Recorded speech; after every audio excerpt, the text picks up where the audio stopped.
حب الأنام। দুই পরিবারের সম্মতিতে বিয়ে ঠিক করা আছে, এমত অবস্থায় মেয়ের সাথে কথা বলা যাবে কি? খুব দরকারি একটা প্রশ্ন। আমাদের দেশে বিয়ের আগে অনেক সময় দেখা যায় একটা নাম দিছে এঙ্গেজমেন্ট, আসেনি আপনাদের এলাকায়?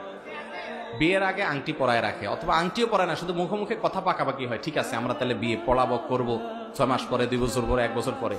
ওই এঙ্গেজমেন্টের পরে, আংটি পরানোর পরে অথবা কথা পাকাপাকি হওয়ার পরে ছেলে মেয়ে মনে করে তাহলে আমরা বোধহয় এখন জামাই বউ হয়ে গেছে। এবার সারাদিন ইটিস পিটিস আলাপ সালাপ বেহুদা করতে থাকে, স্বামী স্ত্রী সুলভ, টাটকা হারাম, জায়েজ নেই। যতক্ষণ পর্যন্ত আগদ না হয়েছে ততক্ষণ পর্যন্ত আপনারা স্বামী স্ত্রী হতে পারবেন। এতই যখন ইচ্ছা তাহলে আগদটা করাই ফেলান। আবার ঝুলা রাখবেন কেন? এঙ্গেজমেন্ট আবার কি? এঙ্গেজমেন্ট জিনিসটা কি? ইসলামে কোনো এঙ্গেজমেন্ট ফ্যাঙ্গেজমেন্ট নাই। আগদ হয়ে গেছে, বিয়ে হয়েছে, আগদ হয় নাই, বিয়ে নাই, শেষ। আমাদের দেশে এটা আরেক রোগ, যে বিয়ের কথা বলে ওই কলা দিয়া ঝুলায় রাখে।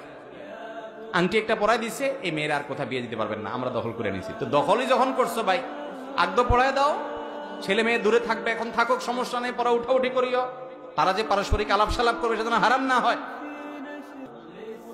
অতএব বিয়ের ইজাব প্রস্তাব কবুল হবে, খুতবা হবে, বিয়ে পড়ায় দিবেন। বিয়ে পড়ায় দিছেন, উঠায় নিবেন পরে, ঠিক আছে, হয়তো মেয়ের পরীক্ষা আছে, ছেলের পরীক্ষা আছে, থাক, পরে করেন আনুষ্ঠানিকতা, উঠায় নেওয়া নেই পরে করেন, কিন্তু অন্তত বিয়েটা পড়ায় দেন।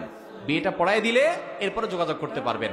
ওই আগদ করার নাই, কথা পাকাপাকি করছেন, বিয়ে পড়ায় নাই, এখনো শুধু আংটি পড়ায় এঙ্গেজমেন্ট করাইছেন, হ্যাঁ, কিছু হাদিয়া দিয়ে আসছেন, কথা পাকাপাকি হয়েছে, এখন ওই মেয়ের বাপ মা, ছেলের বাপ মা ব্যয় ব্যানের মতো থাকে, আর ছেলেও ওই মহিলার বউ মনে করে, বউ সুলভ আলাপ সালাপ করে, আড্ডা ফাড্ডা মারে, জায়েজ নাই, জায়েজ নাই। আল্লাহ আমাদেরকে বুঝার তৌফিক দান করুন। অতএব বিয়ে পড়ায় ফেলছেন, বাস শেষ, স্বামী স্ত্রী হয়ে গেছেন। এঙ্গেজমেন্ট দিয়ে কুলাবে না।